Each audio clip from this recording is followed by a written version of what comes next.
Ooh, spotlight. That's cool.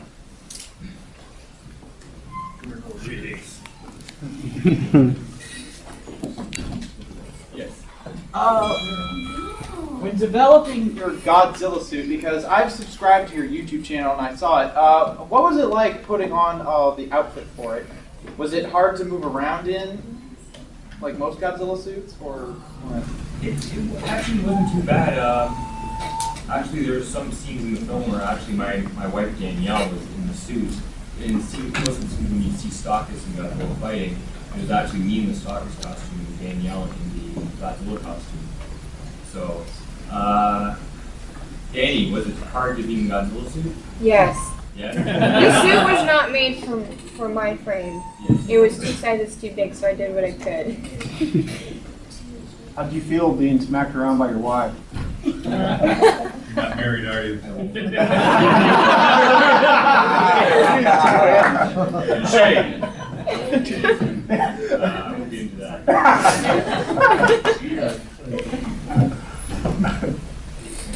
Now the crew, it's just there were 3 names, I believe yourself, and there was a third person. Yes, a friend of mine, Richard Jones. He, when you see Ichabod, the character, the soldier in blue, when he was unmasked, that was him. And then the scenes where he fight the humanoid Stockus, the Kaiju Stockus, that was Danielle. So there'd be a good height difference between me and her. So yes, the Ichabod character alternated between having once again my wife play a male character, but you couldn't really tell in the costume that it was a girl. But yeah, and the unmasked scenes with my friend Richard Jones, and he would help with the filming and stuff. But otherwise, yeah, it was pretty much a 3-person operation for all this together. That was great. Yes. How long did it take you to make it? In between working and things like that, it took me about 4 years to finish it.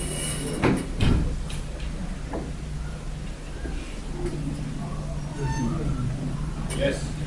Chris, can you tell us about what inspired you to make the film and kind of what's the message you're trying to get across with it? Tell us a little bit about the story. Well, what inspired me is I'm a big cyberpunk fan. Growing up in the 80s, movies like The Lawnmower Man, Robocop, and things like that, post-apocalyptic things are big influence. So I just wanted to see that, and I got to the film. Going in, it's always been a dream to make a Godzilla film, but I knew going into it that first and foremost, I wanted to do something for better or worse that for the most part I hope that's never been done before. So yeah, I just thought that it was just a different approach and a different sort of Godzilla film.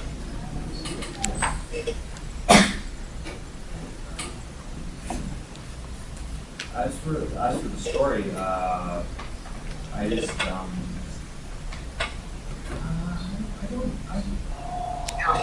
don't know just what inspired me to do like the Terror Mechagodzilla is like one of my favorite Godzilla films.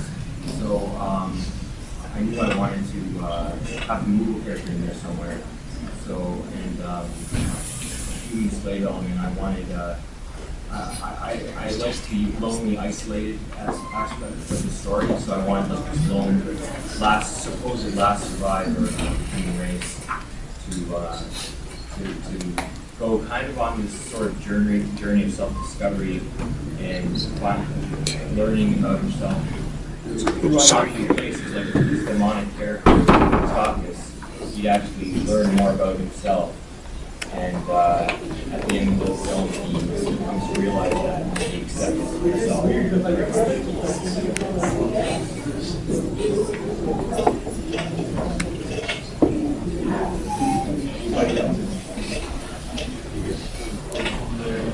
Yes.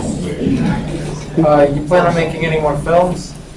Well, right now, I'm making, it's on Blip TV, it's called The Black Hole Chronicles. It's sort of like a prequel series. It's going on right now. There's currently 4 parts. I'm working on the 5th part. I call them sections.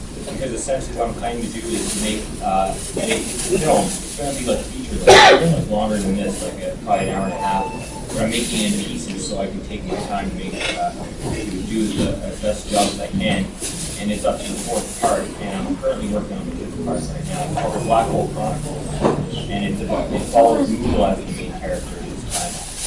It's going to bridge like the Kaiju killer, and it's going to answer a lot of things that are just hinted at in Kaiju killer, and kind of hopefully fill in a lot of gaps and explain things to the story.